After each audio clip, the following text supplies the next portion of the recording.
Beauty, I guess, would mean that you feel confident, um, that you feel comfortable in your own skin, um, that, you know, I have uh, someone that works here and just talked about how her skin has never felt healthier and she feels comfortable leaving her house without makeup on. So it can be little things like that, that someone just feels comfortable and confident. Welcome to the Beauty Talk podcast, where we feature how the best medical practitioners help their patients to look better, younger, and healthier. Now, enjoy the show, and here's your host. Daniel Gao here. I'm the host of Beauty Talk. We feature the top medical practitioners in health and beauty, both inside and out. I have Dawn Hanson, a family nurse practitioner with over 25 years in nursing, a mother of three, and a three-time business owner who has previously founded both a cafe and a yoga studio. She holds multiple master's degrees, including a Master of Science in Nursing as a family nurse practitioner, and has practiced in aesthetics for over 5 years. As the founder of West Asheville Aesthetics and Wellness, Dawn is known for her regenerative, whole-body approach to aesthetics, integrating skin health, hormones, metabolic wellness, and collagen stimulation to support how patients feel and function from the inside out. So, Dawn, welcome and glad to have you here. Thank you. I'm happy to be here. Yeah, so let's start off with this, Dawn. How did you first get interested in the medical field? Oh gosh, in the medical field. So I was a single mother and went through a pretty intense pregnancy and birth, and that kind of steered me towards nurse midwifery, and that's how I got into nursing. I kind of took lots of different paths since then. Mm. So I didn't become a nurse midwife, but that is what kind of steered me into nursing. Okay. And what Yeah. led you to transition over to the aesthetic side, specifically of medicine? I've always been interested in skin and holistic health. That is, you know, the holistic side of things or the wellness side of things is what steered me to become a yoga instructor and to own a yoga studio.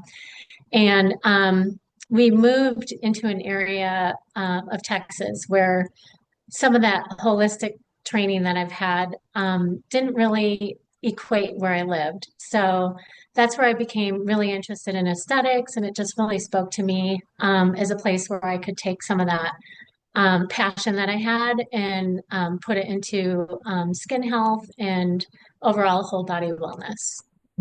Okay. And what led you to want to start your own practice, West Asheville Aesthetics and Wellness? Why not just work somewhere else? Yeah, so it was very clear to me early on in my aesthetic training and my aesthetic practice, working in different med spas, that the culture sometimes can be um, I don't know how to say this in a nice way, but to me it felt kind of toxic. Mm, And how people were treating clients as far as like they were just numbers, I call them churn and burn client clinics, mm, where they're just about, getting the client in, getting the client out, putting as many syringes of filler in them as they could, putting as many units of toxin in them as they could, and then just having, 15-minute appointments, just, churn and burn. And it really wasn't my way that I wanted to practice. I wanted people to feel like they could come to me with questions, come to me with a whole treatment plan, come to me with ways that they wanted to improve their skin, but also maybe refine things with structure, with sculpture or filler. So I didn't want to be this practitioner that had to hurry people through and put as many things in them as I could in a short amount of time as I could. And so that really sparked me to want to open up my own practice. got it. Okay. Now, I want to talk about your practice itself, some of the treatments that your clients and that your patients come to you for. Mhm. Regenerative aesthetics is one thing that you Yeah. do quite a bit of. So, can you explain what is regenerative aesthetics for people who have never heard the term before? Yeah. So what it means to me is it's about slowing down. And instead of having quick fixes, we're really working with the body to improve the health of our tissue, the health of our skin, in including from within, within our body as well. Things like supplements, things like Sculptra, where we're working on that deeper collagen, things like laser or DMK enzyme masks or microneedling that work on that superficial collagen. So we're not dealing with quick fixes when they come to me. They have to have patience. They have to be okay with things taking time.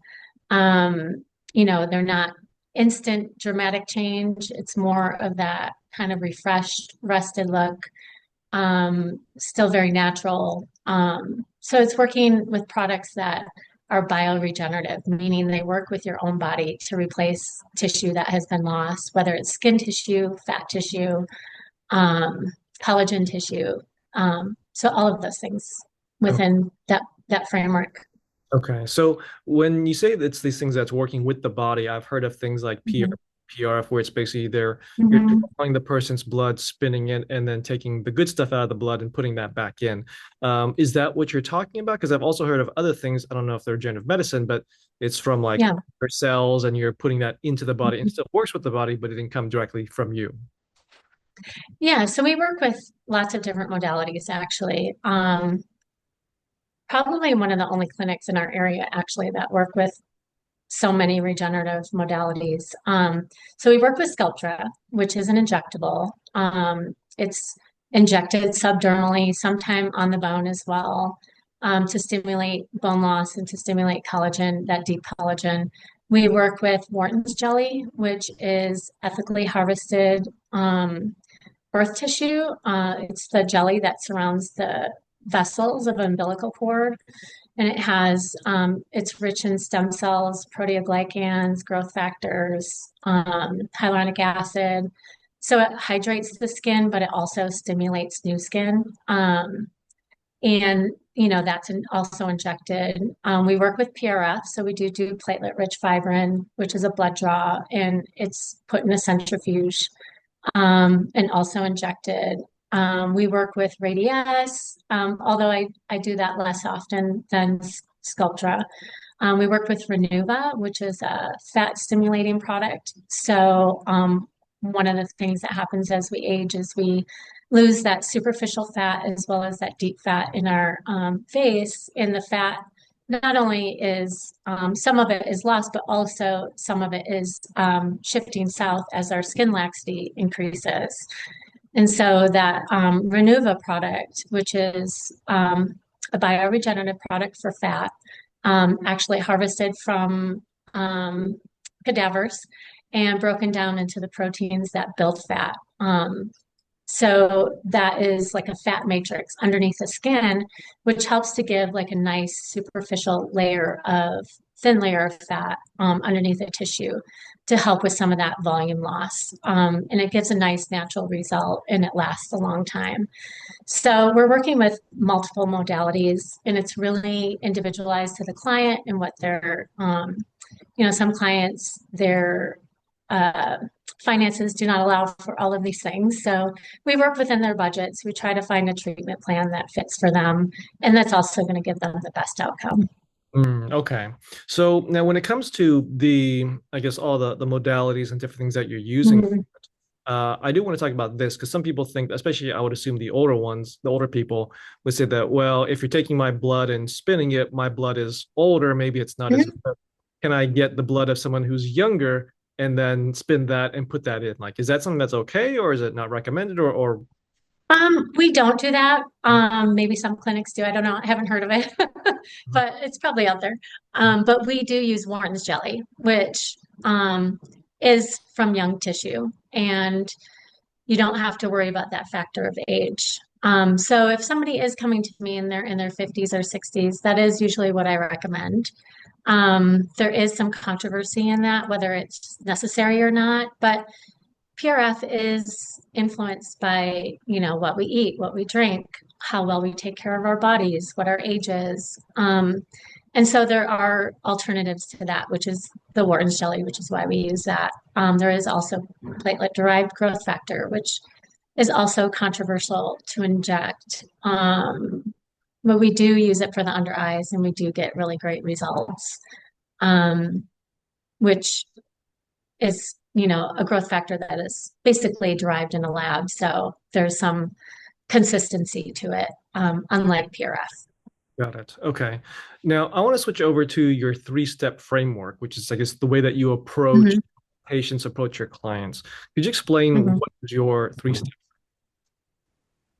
Yeah, so we want to work at different levels of aging, and we also want to work in that regenerative fashion. So, for instance, if we just support the deeper structural collagen with Sculptra, but we don't also work on that superficial skin health, on those external collagen layers, then you're really not going to get your full extent of the outcome that you could possibly get. So what we do is we work on the skin health. So we want to improve the exterior of the skin. And that's, through skincare, like high quality, medical quality skincare, radiofrequency microneedling or microneedling, a laser or enzyme treatment. And then we want to get to also that structural support because we lose a lot of that structure as we age. No matter how much you work on that exterior collagen or that exterior skin, you're still going to have that structural laxity underneath the dermal layer. And that's where you get a lot of changes with Sculptra or with Wharton's jelly, things like that to improve that skin quality and elasticity at more of a structural level. And then oftentimes when you do all of that, you need less of that refinement. In that refinement, we use like neurotoxins and filler to kind of further refine and get people to, that optimal outcome.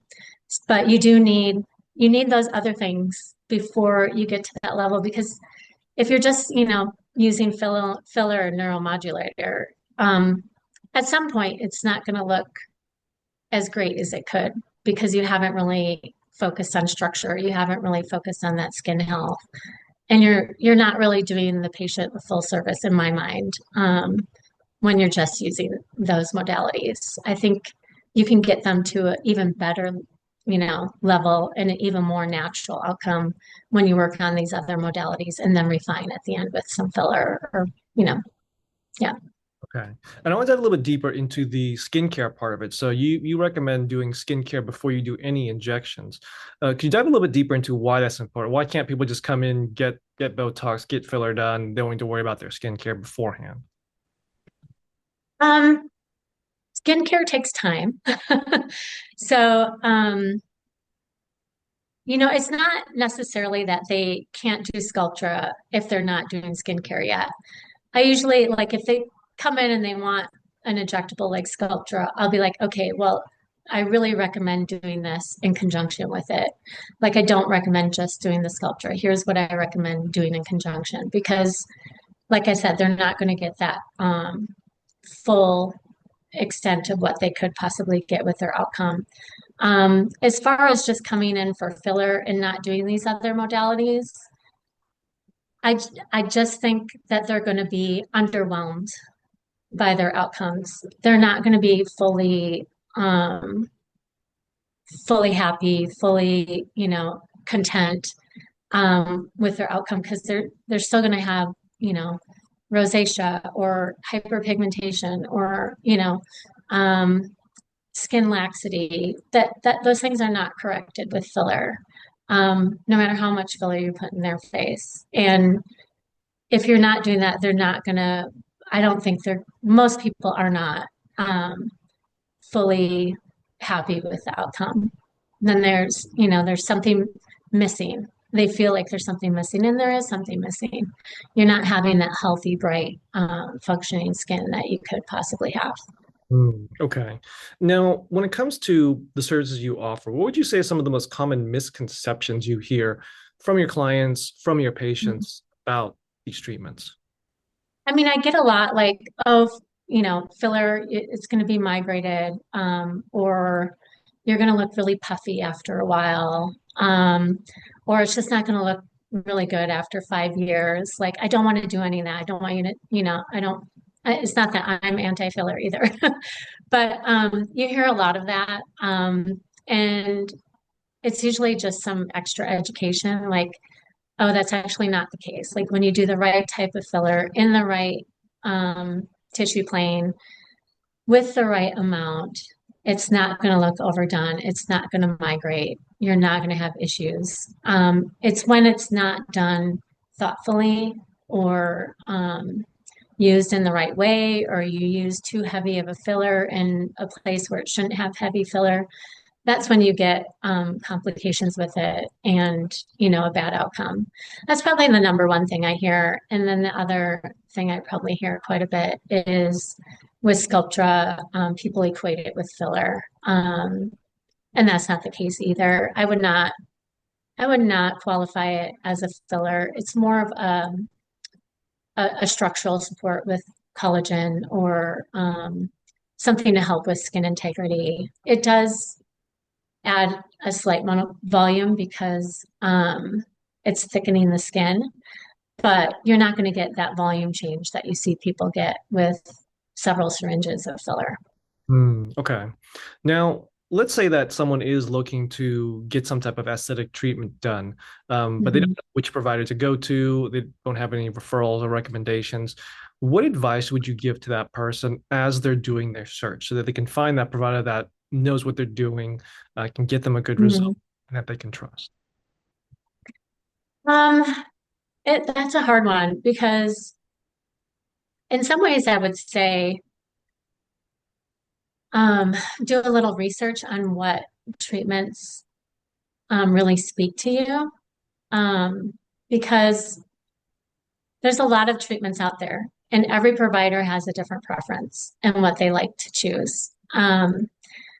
And so, like, finding somebody that speaks to you and what in the treatment type that you've done research on, not that that would be the treatment that they would choose on you, but it kind of hones it in a little bit.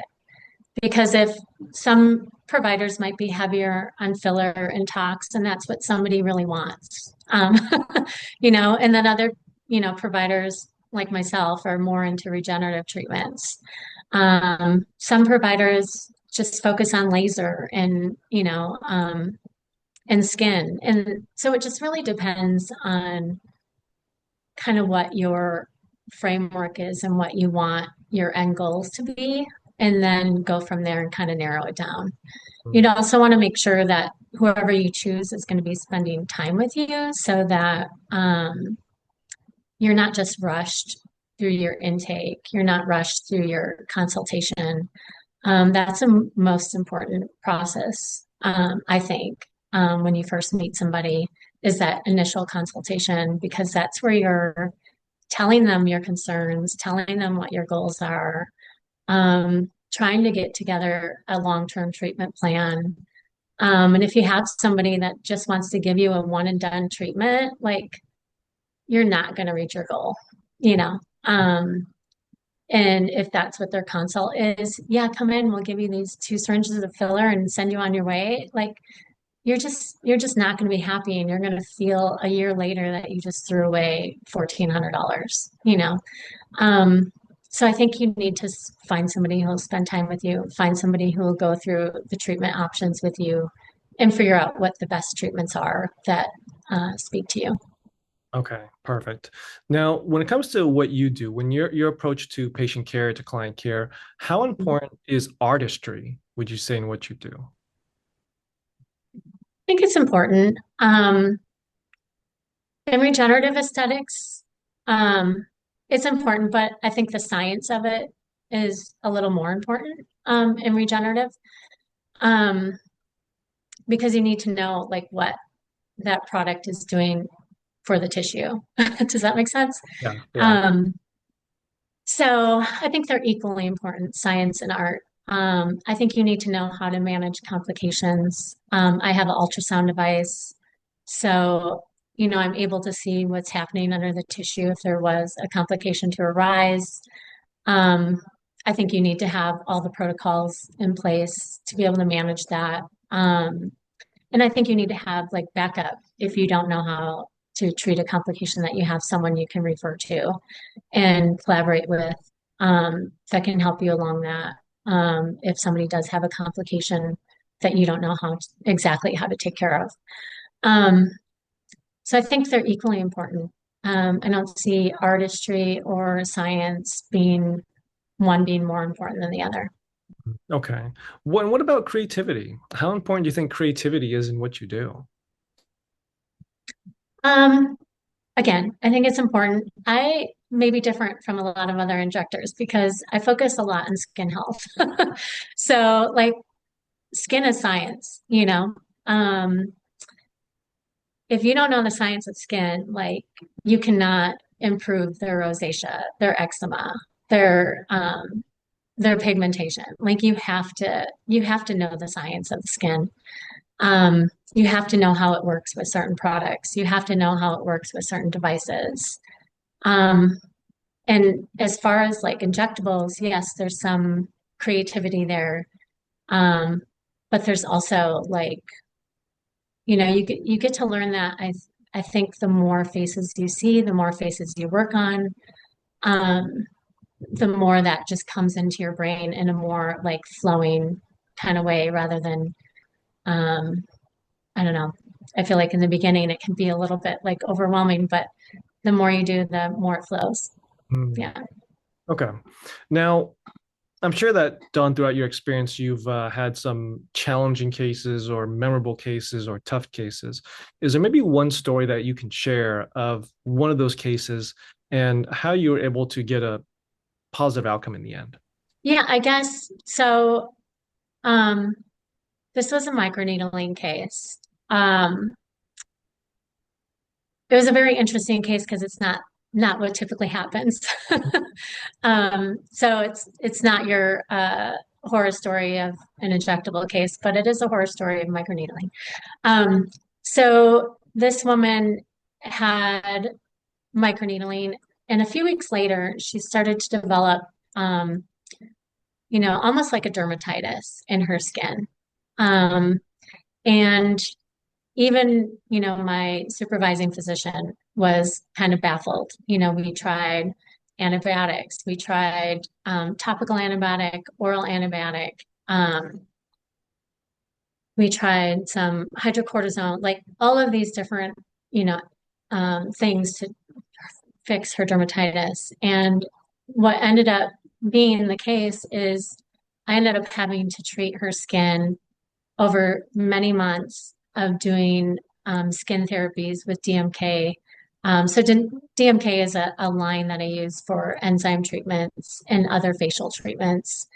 And it took like a lot of persistence and get finding the exact right skincare and treating that over several months to get that dermatitis to calm down and to go away. And it wasn't the medical, pharmaceutical side of things that helped correct it. It was actually the skin therapies and the medical quality skincare that helped correct it. And it's not the norm with microneedling. She could have had an allergy to the metal. She could have, let her cat snuggle to her face after the treatment. Like, something happened there that she contracted this. And, or it could have been, maybe I didn't cleanse the skin enough, but there could have been all of these things that contributed. But in the end, it was lots of different skin treatments and skincare, quality skincare that actually fixed the problem. And I guess in that respect, it's just felt like being patient and talking with it. I spoke with her every week. I checked in with her every week. She came in to see me every 2 weeks. We had a lot of communication with my supervising physician. So it just takes patience, it takes time, and letting that client know you're going to be with them until that situation is resolved.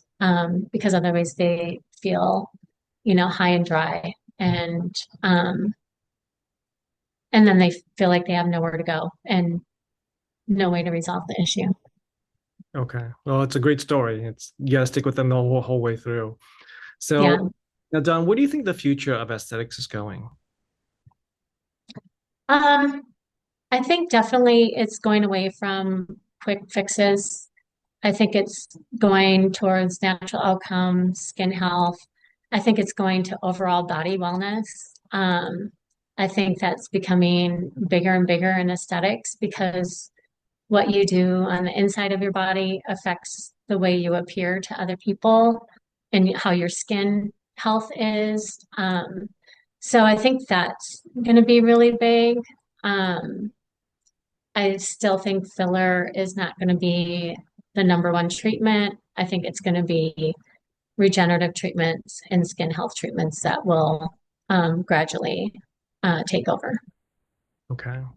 And for your practice, West Asheville Aesthetics, what's your vision for your practice? Um, I want to have a place where people feel comfortable to come, where they feel like they're fully supported, where they feel like they can come and get the honest answers and long-term results, not just that instant gratification. Um, I want people who are committed. That's kind of the target clientele I'm going to, people who are committed to their skin health, people who are committed to their wellness, just as much as we are committed to their skin health and wellness. It's I want like a team framework between provider and clients. Um, I want a team framework amongst my team as well. Because I think that people are just going to feel more inspired if we're all on the same page and we're all going toward the same goal, the same treatment plan. Got it.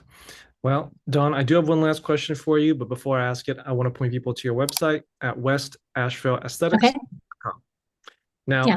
last question is, what does beauty mean to you? Beauty, I guess, would mean that you feel confident, um, that you feel comfortable in your own skin, um, that, I have uh, someone that works here and just talked about how her skin has never felt healthier and she feels comfortable leaving her house without makeup on. So it can be little things like that, that someone just feels comfortable and confident and doesn't have to feel like they have to retreat or put on a lot of makeup or, um, they just feel good. Yeah. Okay. Awesome answer. Well, there you have it. Dawn sharing your expertise. So, Dawn, where can people contact you in your practice? So our website is www.westashevilleaesthetics.com, and it's spelled with an AESTHETICS. They can also look us up on Instagram, which is at West Asheville Aesthetics. Welcome to call us as well, 828-230-2016. And we do also take text messages at that phone number. So there's lots of ways to reach us. Yeah. Okay. Well, Dawn, it was awesome. Thanks for coming on and thanks for sharing your message. Yeah. All right. Thank you so much. Thanks for having me. Thanks for listening to the Beauty Talk podcast. Any questions, please contact the practice directly with the contact information provided during the show. We'll see you again next time. Bye for now.